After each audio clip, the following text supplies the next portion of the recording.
তাহলে সেদিনের এজিদ আর আজকের হাসিনা দুটোই পার্থক্য কি আছে? আরে বাবা বুঝতে অসুবিধা হচ্ছে নাকি? এজিদের তো ওটাই নীতি ছিল যে রক্ত ঝরে ঝরুক, আমার কি চাই, জীবন যায় যাক, আমার চাই গদি। আজকে হাসিনার নীতিও তো তাই, মানুষ মরে মরুক, আমি কোথায় থাকবো? চেয়ারে। প্রধানমন্ত্রীর চেয়ার ছাড়বো নি, লড়াই। সুতরাং এই যারা গুলি করেছে এই আন্দোলনকারীদের উপরে, জি আমি এক বাক্যে বলবো, এরা বর্তমান যুগের সেই এজিদের উত্তরসূরি। আমার কথা কি বোঝা গেছে? হ্যাঁ। আর যারা গুলি খাচ্ছে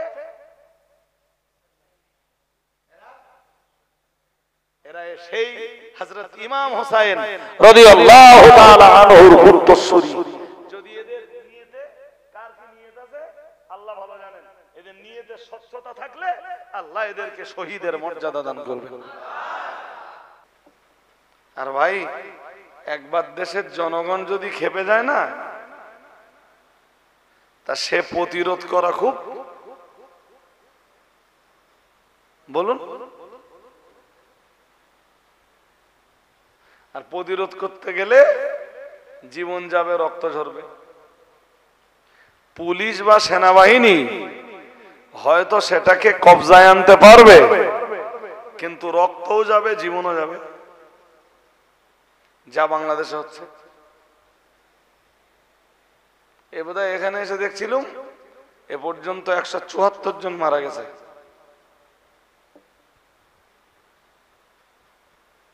তো 174 জন কি কম মনে করছেন?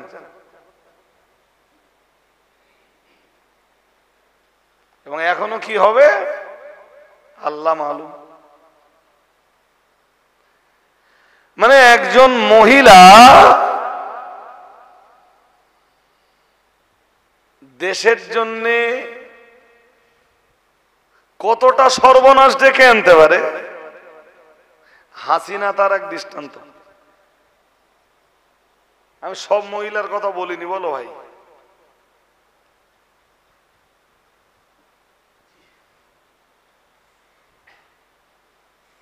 আমি কখনো আপনাদের কাছে বলেছি কি বলিনি মনে পড়ে না, তবে কোন কোন মজলিসে আমি বলে থাকবো যে এমন মহিলা পৃথিবীতে আছে যাদের কাছে শয়তান পর্যন্ত হেরে যায়।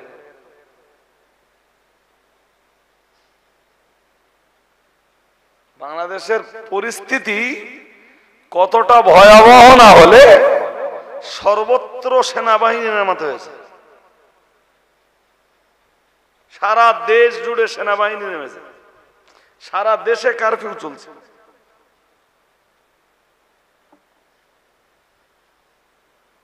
তো তারে তো বুঝে ফেলা উচিত যে দেশের লোক আমার আর চায় না। কিন্তু ভাই ক্ষমতার আসনে থাকার নেশা যেটা, এ নেশা খুব মারাত্মক নেশা।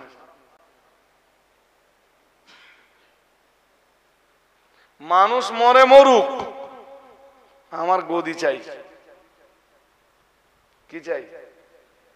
জোর করে বলে না। এবার বলুন, সেদিনের এজিদ নীতি যদি তাই হয়, তাহলে সেদিনের এজিদ আর আজকের হাসিনা দুটোই পার্থক্য কি আছে? আরে বাবা বুঝতে অসুবিধা হচ্ছে নাকি? একটু এগিয়ে এগিয়ে আসেন দেন, বড্ড যেন আজকে দূর দূর মনে হচ্ছে। আসেন, এগিয়ে আসেন। একটু কাছাকাছি এসে না বসলে না এ কথা বলে ঠিক 16 আনা মস্তিটা হয় না। আরে বাবা এজিদের তো ওটাই নীতি ছিল যে রক্ত ঝরে ঝরুক, আমার কি চাই, জীবন যায় যাক, আমার চাই গদি। আজকে হাসিনার নীতিও তো তাই, মানুষ মরে মরুক, আমি কোথায় থাকবো? চেয়ারে। প্রধানমন্ত্রীর চেয়ার ছাড়বো নি। তো ওই নীতি তো এজিদের ছিল যে মানুষের জীবন যায় যাক, রক্ত ঝরে ঝরুক, আমি খেলাফতের মসনদ ছাড়বো না। তাই তো করলো, তাতেই তো ইমাম হোসাইনের জীবন চলে গেল।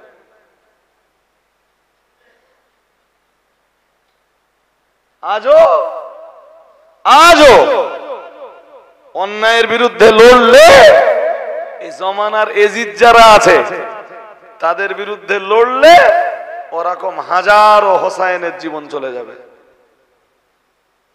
বাংলাদেশ তার উজ্জ্বল দৃষ্টান্ত।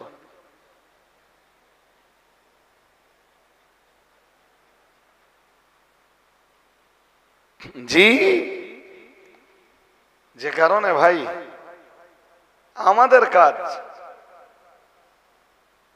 আমাদের কাজ হলো, যদি মনে করি হকের জায়গাতে দাঁড়াবো, সত্যের জায়গাতে দাঁড়াবো, তাহলে আমাদেরও প্রাণের নিরাপত্তাটা থাকবে না।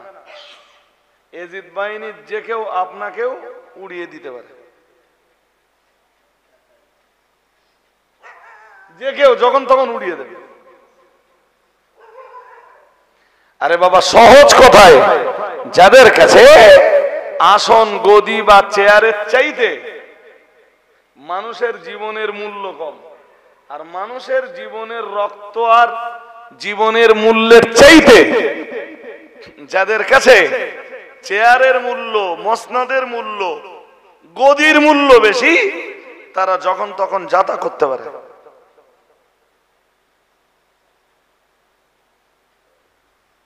তবে পৃথিবীর সব জুলুমের একদিন অবসান হয়। এজিদেরও কিন্তু অবসান ঘটেছিল না? ঘটেনি? কিছু বলে না।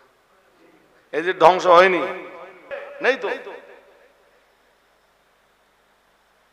এই যে বাংলাদেশে যে মারধরটা হইল, এখনো চলছে। একটু আগে বলছিলাম, মনে আছে? বলছিলাম জি। তো এই যারা আন্দোলনটা করছে ওদের দাবি কি বলেন তো? যারা আন্দোলন করছে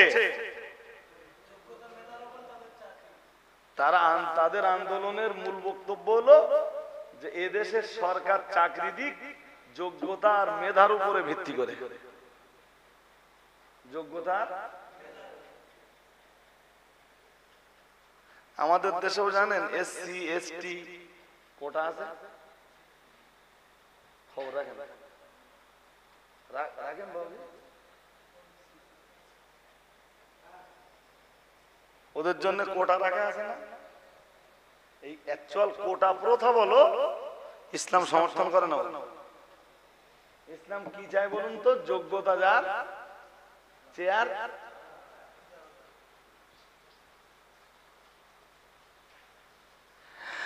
আর একজন অযোগ্য লোক চেয়ারে বসলে কি হতে পারে তারই উজ্জ্বল দৃষ্টান্ত ইতিহাসের পাতায় হযরত ইমাম হোসাইনের শাহাদাত। তারই উজ্জ্বল দৃষ্টান্ত হলো এজিদ। আর বর্তমান পৃথিবীতে তার উজ্জ্বল নমুনা হলো বাংলাদেশ।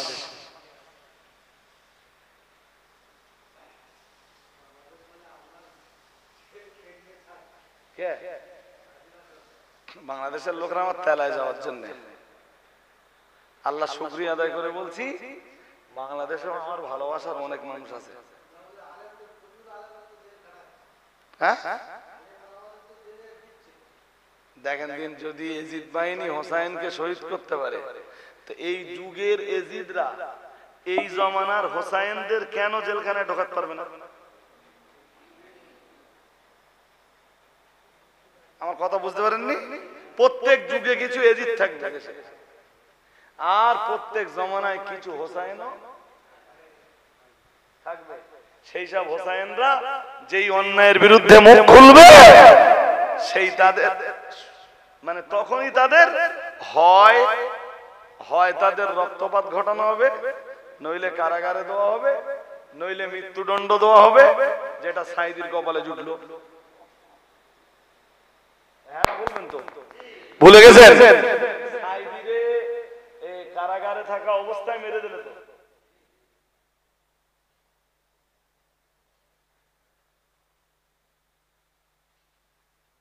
তাই তো, সাইদির অপরাধ কি রাজা কাচ্ছিল?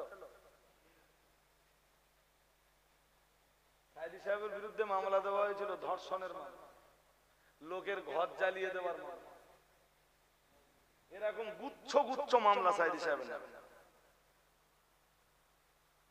যে লোকটা সারা পৃথিবীর বিভিন্ন প্রান্তে কোরআন প্রচার করেছে, সেই লোকটা ধর্ষক। যে লোকটা সারা জীবন জেনা ব্যভিচার ধর্ষণের বিরুদ্ধে কোরআন দিয়ে বক্তব্য দিয়েছে,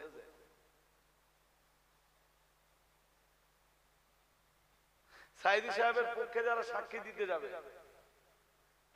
রাস্তা থেকে তাদের গুম করে দেওয়া হবে।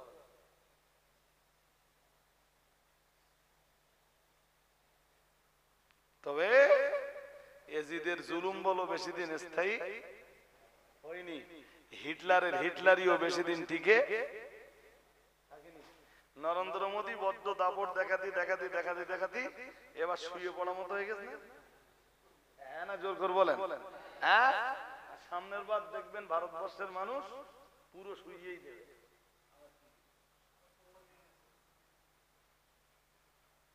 এখন যা কন্ডিশন, এনডিএ শরিক দল যারা, যদি ওরা সমর্থন তুলে নেয়, মোদির অবস্থা কি? কোন জালেমের জুলুম কখনো টিকে থাকে না পৃথিবীতে। তবে আপনিও সতর্ক থাকবেন। আমি আগেই বলেছি যে প্রত্যেক যুগে বলো এজিদ আছে, আর অল্প কিছু হলেও হোসাইন এজিদ মারবে, আর হোসাইনরা বাংলাদেশে দেখলেন না, বাংলাদেশের কেসটা হলো, আর একটু খুলে বলি, কেসটা হলো সে মুক্তিযোদ্ধা কারা কি ব্যাপার আল্লাহ ভালো জানে ভাই, আমি মোটামুটি একটু অর্ধেক বুঝি আর কি। তা সে আবার আপনাদের বোঝাতে গেলে সময় লাগবে না। ৭১-এর মুক্তিযোদ্ধাদের সন্তানদের জন্য কত পার্সেন্ট কোটা? 33% কোটা। মানে যোগ্যতা থাক আর না থাক, ১০০-র ভিতরে ৩৩ জন ওরা চাকরি করে।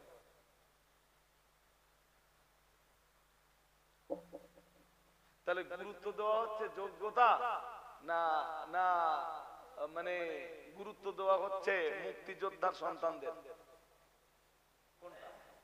তারা যোগ্যতার ভিত্তিতে আসতেছে না মুক্তিযোদ্ধার সন্তান হওয়ার কারণে আসতেছে? ওইটাই ছিল ইমাম হোসাইনের লড়াই। তুমি এজিদ আছো, আমিরে মুয়াবিয়ার সন্তান আছো, তো কি আছে? যোগ্য না হলে খেলাফতের মসনদে বসতে পারবা না, ওটাই তো ছিল ইমাম হোসাইনের লড়াই। সুতরাং এই যারা গুলি করেছে এই আন্দোলনকারীদের উপরে, জি আমি এক বাক্যে বলবো, এরা বর্তমান যুগের সেই এজিদের উত্তরসূরি। আমার কথা কি বোঝা গেছে? হ্যাঁ, আর যারা গুলি খাচ্ছে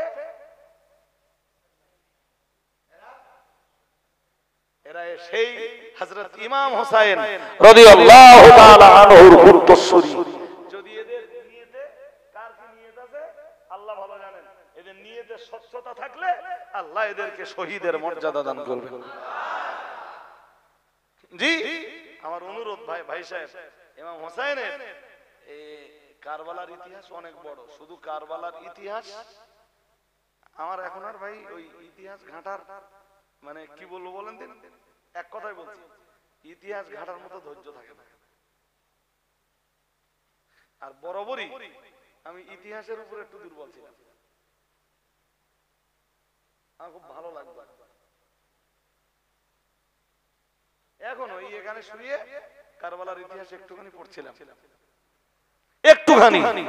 ইমাম হোসেন কুফায় গেছিলেন, শুধু কুফাবাসীদেরকে একত্রিত করে এজিদের অপবিত্র খেলাফত থেকে মুসলিম উম্মাহ মুসলিম জনগণকে মুক্তি দেওয়ার জন্য।